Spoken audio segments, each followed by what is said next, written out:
When we bend a tense string away from its equilibrium position and release it, the string will bounce back and forth until its energy has been dissipated and channeled through to the mass of the steel points holding it. On a guitar, these points are the nut and the saddle at the bridge, and both are meant to transmit this energy onto the guitar's body, but mainly to the soundboard. The soundboard is thin and flexible enough to mirror the vibrations of the string, and in turn move the air molecules surrounding it to create sound waves. Since it is a flat surface, it will vibrate more freely and move more air particles when the string vibrates perpendicular to its surface. The string will oscillate through the linear trajectory between the release point and its equilibrium position, and it can do so in any axis. However, the vibrations that will be amplified more efficiently will be the ones that are transverse to the soundboard. To make the string vibrate perpendicular to the soundboard, we will have to release the string either from the outer side of the normal or from the inner side of the normal. If we bend the string towards the outer side of the normal, we will need to pull the string, and when released, it will hit against the fret, producing an undesirable percussive sound in our tone. Our last and only option will then be to push the string towards the inner side of the normal before releasing it. The contact point and the angle of the distal phalanx are the two main variables that need to be precisely adjusted for the string to break through after the phalanx pushes the string to the inner side of its normal. However, the distal phalanx has no control over its angle respective to the string. This angle will depend on the position of its DIP joint, that is controlled by its parent joint, the PIP joint. This parent-child kinematic relation between two joints is very common in many systems, like on the blades of a propeller or the hands of a clock or a windshield wiper. There is one still point and another free point at the end that will submissively move through a fixed circular trajectory. Building a system where the still point and the free point are capable of switching roles would be much more complicated.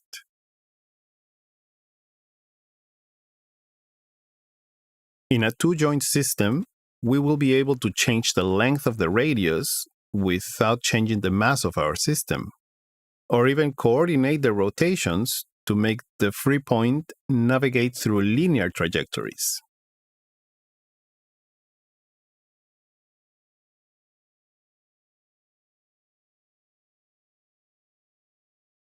Our obedient DIP is submissive to its parent, the PIP, who in turn is compliant to the orders of its parent, the MCP, who is defenseless to the authority of the wrist, and this of the elbow, and this of the shoulder.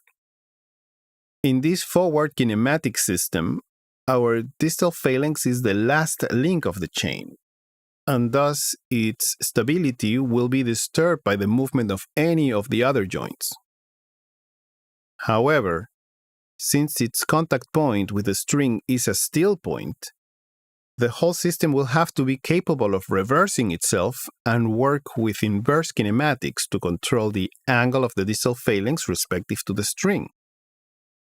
This angle can be controlled by the entire arm's position, which is controlled by the shoulder's rotator cuff, the great-grandparent of all the joints.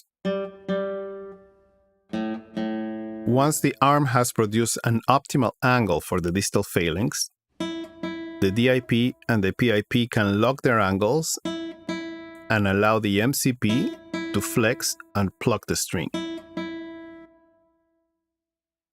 Although the adipose tissue of the fingertip surface is an excellent tool to push the string with, when it comes to the release, its rugged topography and squishy curved surface is not of the most optimal kind to snap out from.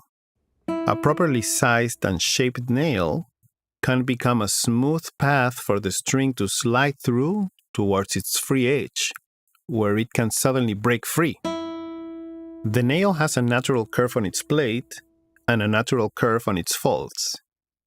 If we can shape the nail so that the flattened surface of the tip and the nail fold meet at an open angle of around 135 degrees, the string can smoothly slide through towards the free edge. When playing music, two alternating fingers like the index and the middle should be able to cope with the demands of most rhythms. But since the middle finger is longer, their distal phalanges will not arrive at the same angle. Since the index cannot become longer, to balance both distal phalanges, the middle finger will need to learn to relax its DIP joint. Although it sounds like a drastic workaround, this solution works surprisingly well and unlocks the efficiency of their alternations in the most demanding musical passages. After the release, the finger will inevitably land on the upper neighbor string, creating another contact point that will contribute to the hand stability, just like the thumb does. To navigate up and down to different strings, we will need to transport the fingers by moving the entire arm with the aid of the shoulder's rotator cuff, while maintaining the thumb anchored. All this literally sounds wonderful, but when we play the guitar polyphonically, like we do most of the times on the classical guitar, we will want to play many simultaneous and overlapping notes. So we will need to find a way to still push the string towards the soundboard, but release it in a different direction without touching the upper neighbor string. The strength of our fingers is of course limited, and we cannot afford to use their energy without a purpose, which implies that ideally our fingers should be completely relaxed when coming in contact with the strings. But when the fingers are completely loose, they curl inwards. The index curls the least, but the others gradually curl more and more, the pinky resting closest to the palm, and altogether the relaxed fingers are shaped like a surf wave. If we extend or flex our fingers and then relax them completely, they will bounce back to this default relaxed hand position. This gravitational force towards the relaxed position is very useful to us guitarists, as we will see, in part because by simply letting go, we can arrive to a set, predictable, and invariable position.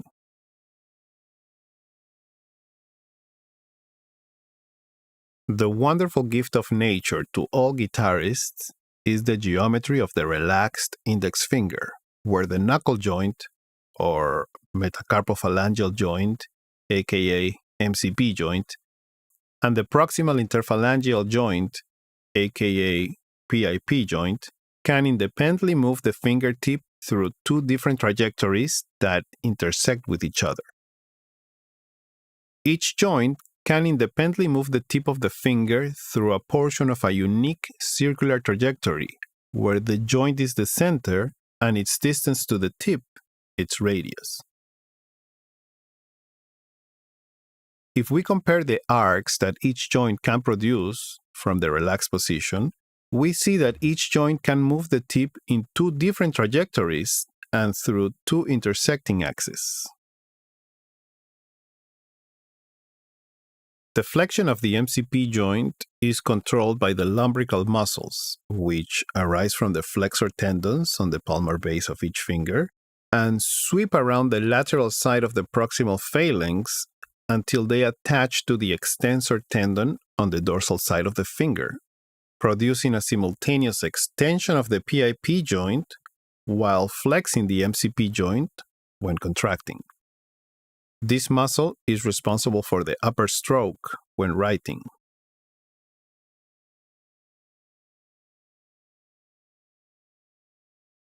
When we consider the extension it produces on the PIP joint during the flexion of the MCP, which is followed by the PIP flexion, we will be glad to see that this sequence of movements provides the overall trajectory of the fingertip with an almost perpendicular turn. This mechanism gives the finger the ability to push and release the string without bumping onto the neighbor string. If we bring the relaxed index to a chosen string, we can bend and release it as long as the hand remains still, despite the increase of the string's resistance as the finger extends. The middle and ring fingers are blessed to have the index next to them as a role model and a reference. To adopt a proper playing position, the middle finger will need to abandon its center of gravity and extend slightly to line up with the index. The ring finger will need to move even farther, and both will have to learn to bounce back to this functional position after playing, even though it's not their center of gravity. The farther away from the relaxed position, the stronger the gravitational pull is towards it. This is why, if the ring and middle finger need to play 2 consecutive notes, there is a more natural flow when the ring plays first, since it will move closer to the palm than the middle finger, as it does in the relaxed position.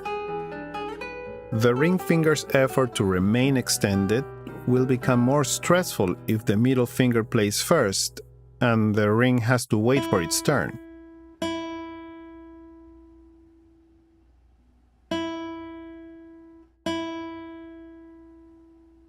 This functional position allows 2 or more fingers to alternately play on the same string on a parallel position, or to play on different corresponding strings on an oblique position. In both positions, the finger will push and bend the string perpendicular to the soundboard.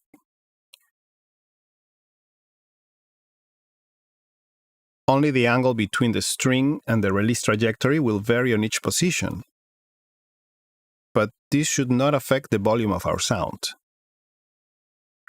This is why we are able to produce a consistent sound despite the rotation between positions.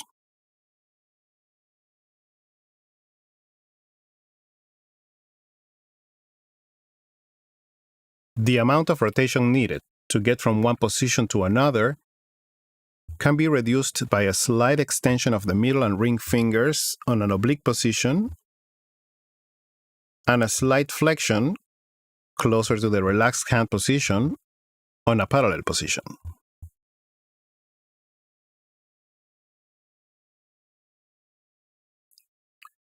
A properly shaped nail allows a sudden and more controlled release of the string.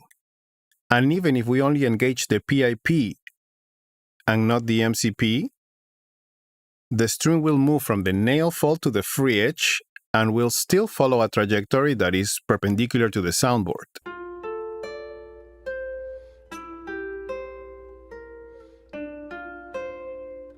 Since in a playing position we can't really see where our fingertips are, the right hand is destined to work in the darkness.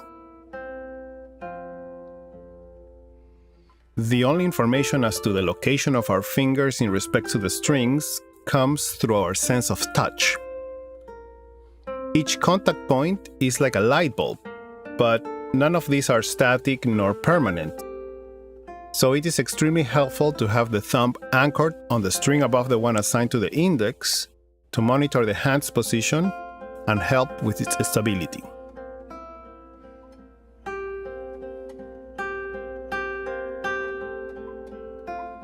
The wrist's flexion and extension interestingly produces an involuntary opposite movement of the finger knuckles, working as a sort of stabilizing system between the hand and the relaxed fingers.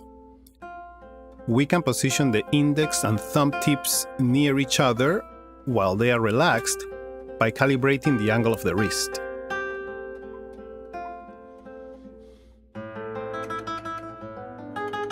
The rotation needed to get from a parallel position to an oblique one will be executed by the wrist's lateral rotation and the corresponding slight flexion of the ring and middle fingers when going parallel, or their extension when going oblique.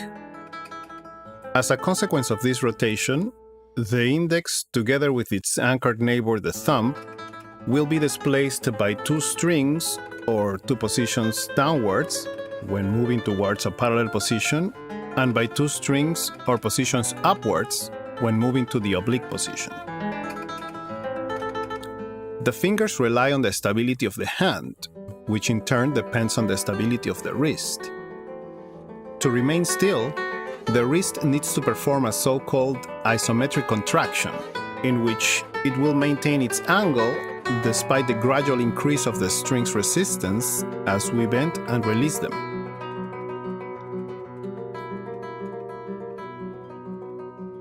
An isometric contraction is what the wrist muscles would do to maintain its angle while, for example, holding a vase as its weight increases while being filled with water. Every joint is able to perform an isometric contraction to lock an angle despite the variations on the workload. For example, we need the DIP joint to perform an isometric contraction when we push the string rather than to let it give in to the string's resistance. The space between the 19th fret and the bridge is the area exclusively meant for the right hand to operate. Yet, the tone quality as well as the string's tension will vary significantly depending on where exactly we choose to plug the string within this right hand zone. The closer to the bridge, the brighter the tone of our sound is, and the closer to the frets, the darker the sound becomes. This tonal range is a great means for musical expression and can even help us create the illusion that we're playing different instruments. Yet, it is important to find and define a neutral center position within this range that has a balanced sound to the ears and a manageable, comfortable string tension to the fingers, and from which we can produce contrasting tone colors by moving occasionally to the brighter or to the darker side. This can be a somewhat subjective decision, but to me, this neutral point happens to be coincidentally almost exactly at the middle point between the bridge and the fretboard, above the rosette, and next to the sound hole for the first string.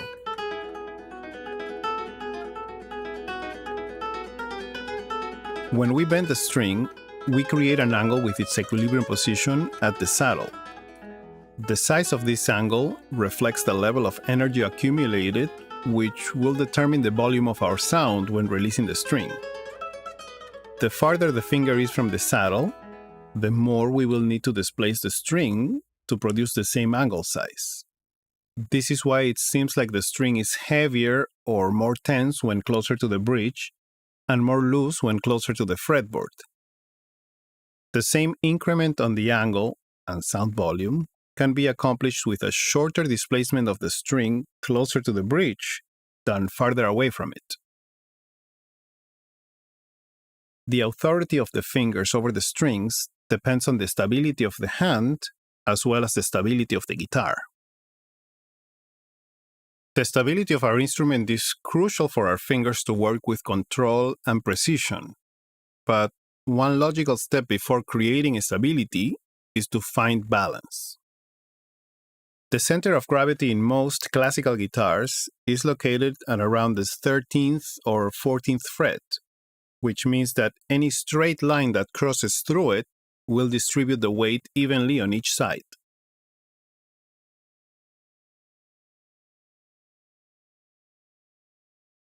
We can grip the guitar's body by clamping onto either the soundboard and back,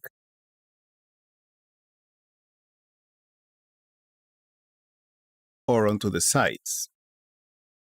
So a guitar can sit still on a flat surface, either laying on its back or sitting on its sides.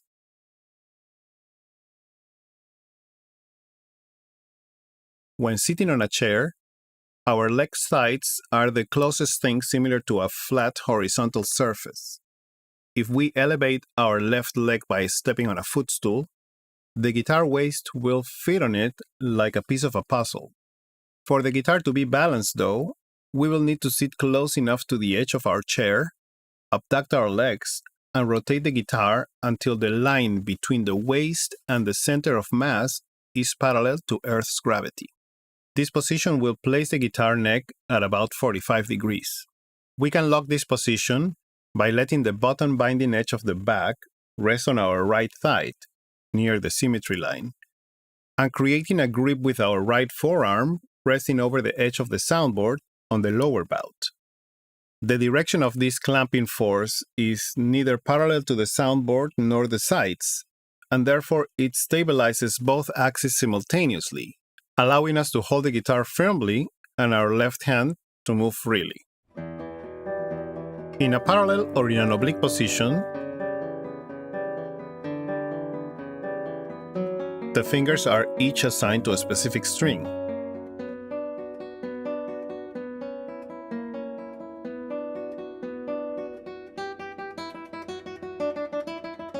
We can name these positions more precisely after the name of the string to which the index is assigned to.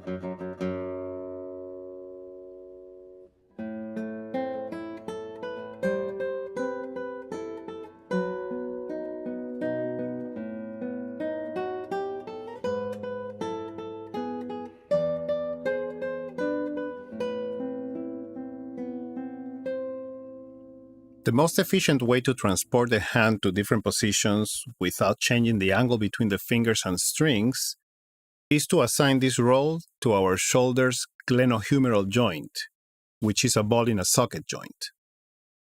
The simple and effective structure of the ball and socket joint, which we only have on our shoulder's rotator cuff and hips, allows it to move in all axes: flexion, extension, abduction, adduction, rotation, and circumduction.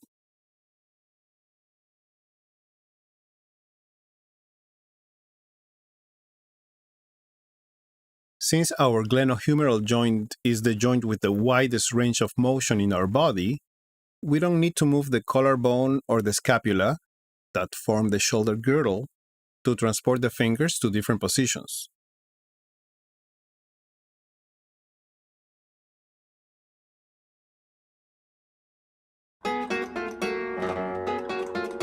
Because of their metal wound, the more we bend the bass strings, the more prone they are to bump onto the frets or to make scratchy sounds as the nails slide through them. To minimize this, we can gradually get closer to the bridge as we move towards the bass strings, and this will happen naturally in the shoulder's trajectory.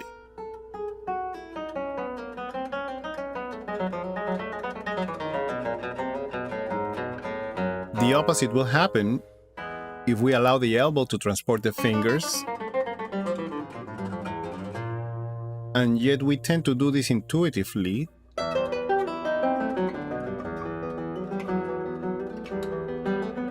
to avoid the friction that the moving forearm produces at its point of contact with the binding edge. Since we are holding the guitar in balance, only a small amount of weight will be needed from the arm to lock the position.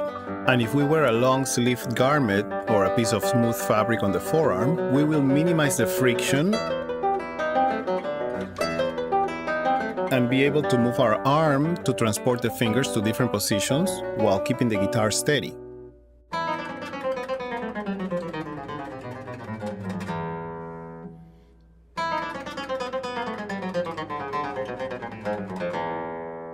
Although each finger is assigned to a specific string in an oblique position,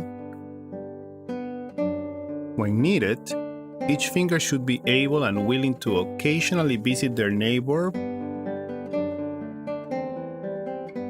by flexing or extending and without changing the hand position, whenever a neighbor needs help with some repetitive pattern on their corresponding home string. In fact, the ring finger is a happy guest when the middle finger needs help, since by doing so, it will be closer to its center of gravity.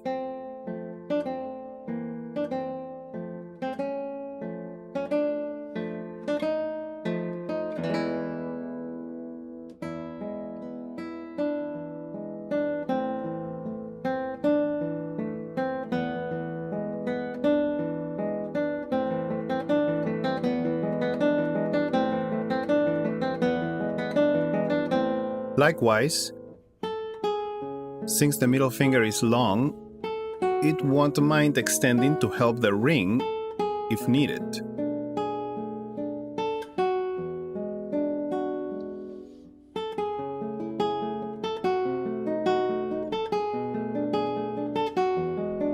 Or even curling to help the index.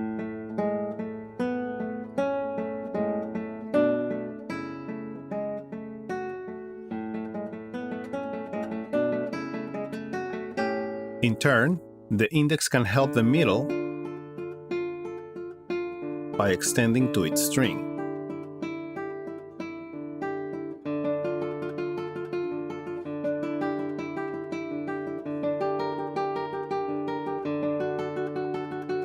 With a little help from the arm, the index can even help the ring. The ring finger has the disadvantage of having to extend farther away from its relaxed position just to arrive to its home string. So we must avoid at all costs asking it to extend even further away than its corresponding string, especially when it is in charge, as it many times is, of playing the main melody.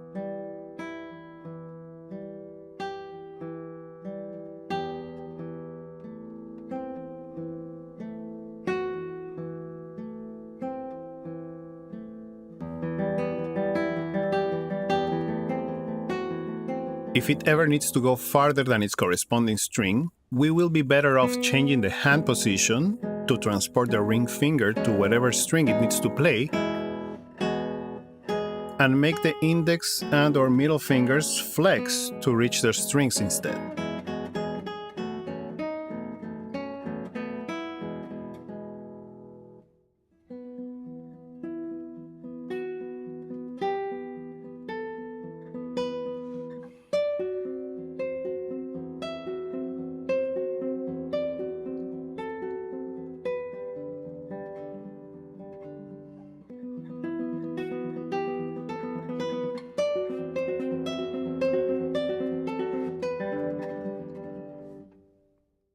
When we bend the string, we divide it into two straight sections with a kink in between.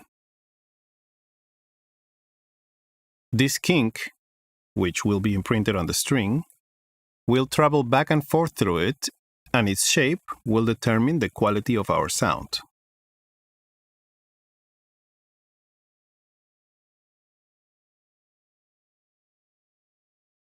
We can have more control over the shape of this kink by using our fingernail instead of the soft tissue of the skin. If the nail fold is shaped as a convex ramp, it will move the string away from the skin as we begin the release. As the string tries to return back to its equilibrium position, the rotation of the distal phalanx can trap the string. So the nail should be long enough to move the string away from the skin, but short enough to let it slide away when the block between the string and the equilibrium position is removed.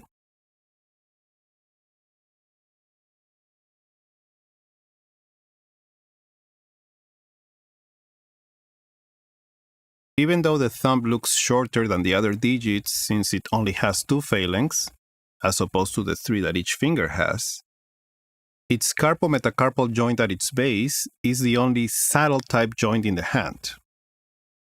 This means that the bones that conform it are shaped like a saddle and a horse rider at the point of conjunction. The legs of the top piece, which wrap around the body of the bottom piece, allow a rotation this way. The body of the top piece can glide inside the legs of the bottom piece. So this unique structure allows the joint to flex, extend, abduct, adduct, circumduct, and very slightly rotate. The other two joints of the thumb are an ellipsoid joint that can flex, extend, and barely move sideways, and a hinge joint that can only move in one axis. The carpometacarpal joint of the thumb is the one with the widest range of motion in the whole hand, and this allows the thumb to move in multiple axes and to be an extremely independent digit.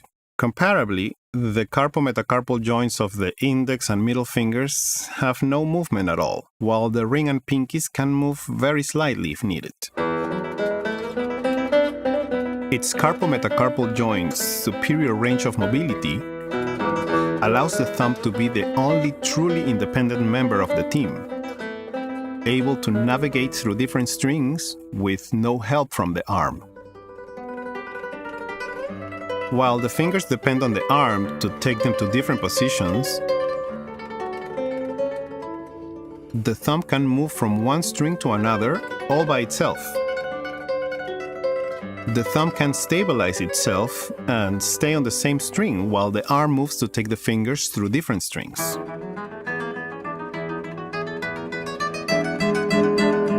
Or it can even move in the opposite direction.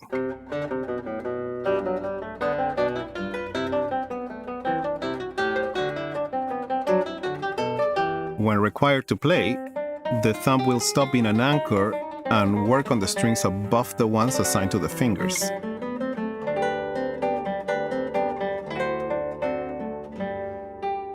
When the fingers and the wrist are relaxed, and the wrist is allowed to bend backwards as it likes to do, the relaxed thumb, which doesn't have the need to curl in like the fingers, will normally sit over the index on its lateral side. Although this position is good for holding a key, for example, it does not have the thumb position opposite to the fingers, as we can tell by the direction of its nail that points sideways to that of the fingers. To perform the opposition that it is so famous for, the thumb will need to move away from the index and turn inwards to face its tip. For the tips to meet each other, we would need to extend the index. The other fingers can also extend away from the relaxed position if they want their tips to meet that of the thumb. Another way to get the thumb's tip to line up with that of the fingers is to start off with a relaxed hand position and just flex the wrist forward, which will make all the still relaxed fingers extend involuntarily while the thumb is moved in the opposite direction.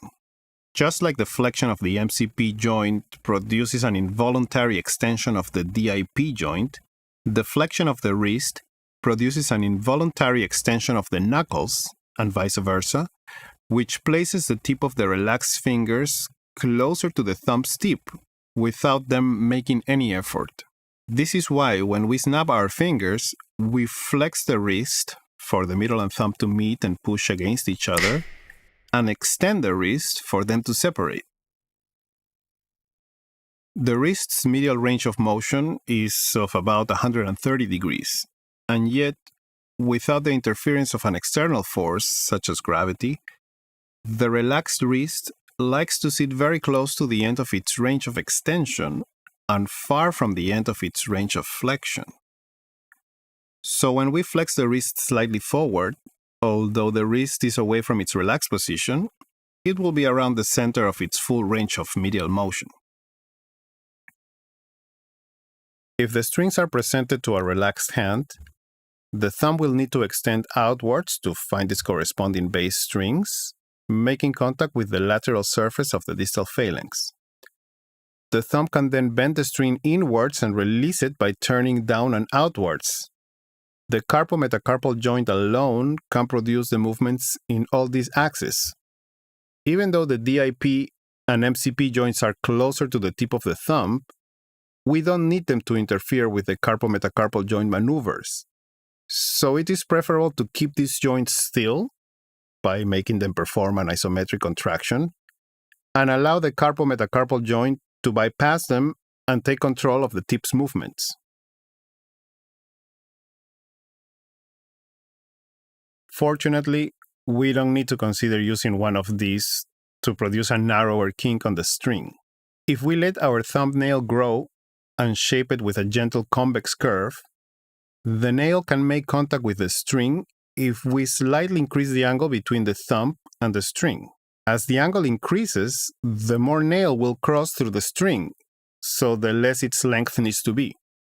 As we push the string with the adipose tissue of the phalanx lateral surface, a larger section of the nail fold can get exposed to the string and can easily trap it under as we try to make a turn to release it. We can solve this problem by increasing the angle between the thumb and the string, so that the release point is moved closer to the nail's free edge. This angle will increase as we move the wrist away from the soundboard. Doing so will also move the thumb's tip closer to the fingers, allowing the group to have a better grip of the strings, which is very helpful when the thumb needs to play simultaneously with the fingers. When using the nail, the initial contact with the string should happen simultaneously at the free edge of the nail and at the thumb's pad. These two contact points can be maintained while we bend the string before it moves towards the nail fold for the release to take place. The thumb can move up and down by itself, and the distal joint can maintain the angle between the nail and the string by stabilizing the distal phalanx to counter the effect of the thumb's rotation.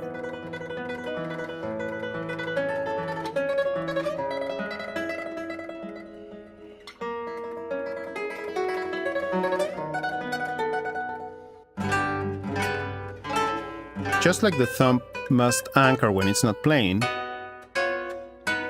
the fingers should also become anchors when the thumb plays alone. The anchored fingers contribute to the stability of the hand, allowing the thumb to direct its energy more efficiently towards the string, or play short staccato chords.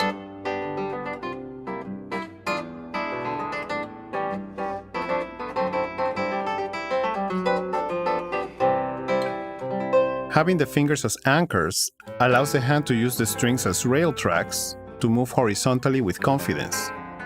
If we want to change our tone or play octave harmonics, for example, we can quickly move the thumb closer to the bridge without getting derailed from our position. As an alternative, the thumb can bend and release the string by moving in one single direction and landing on the bottom neighbor string, producing a louder sound and an anchor point.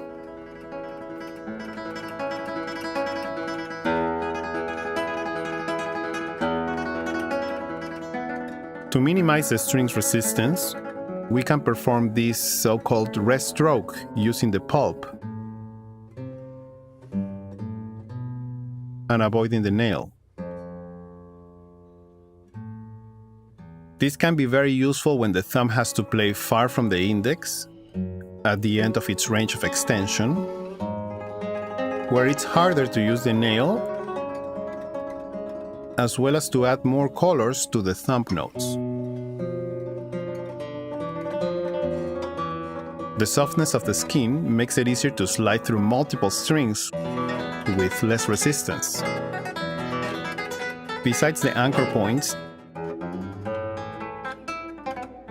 the thumb skin produces a closed and bassy tone that contrasts nicely with the fingernail's brighter sound.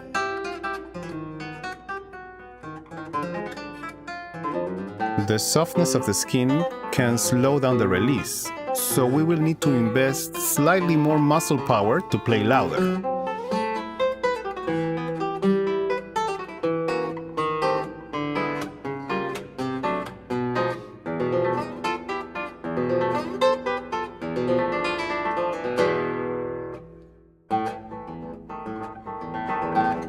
We can also lock the carpometacarpal joint with an isometric contraction and have the strength of the elbow take over.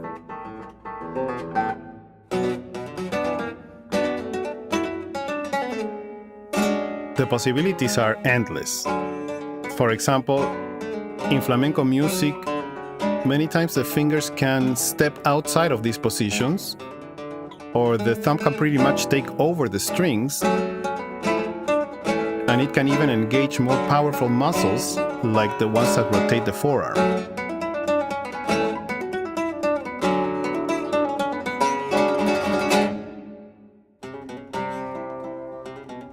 Ultimately, it's important to recognize that while the guitar may seem complex, it is a very simple design compared to our own anatomy. So the instrument that we really want to understand and master is our own body.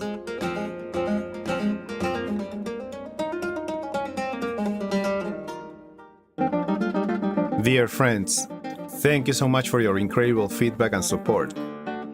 Now that the main 2 core videos are finished, I will be producing and uploading more specific and practical videos about technique and repertoire, practice routines, and expanding on many of the topics that I discussed on the previous overview videos.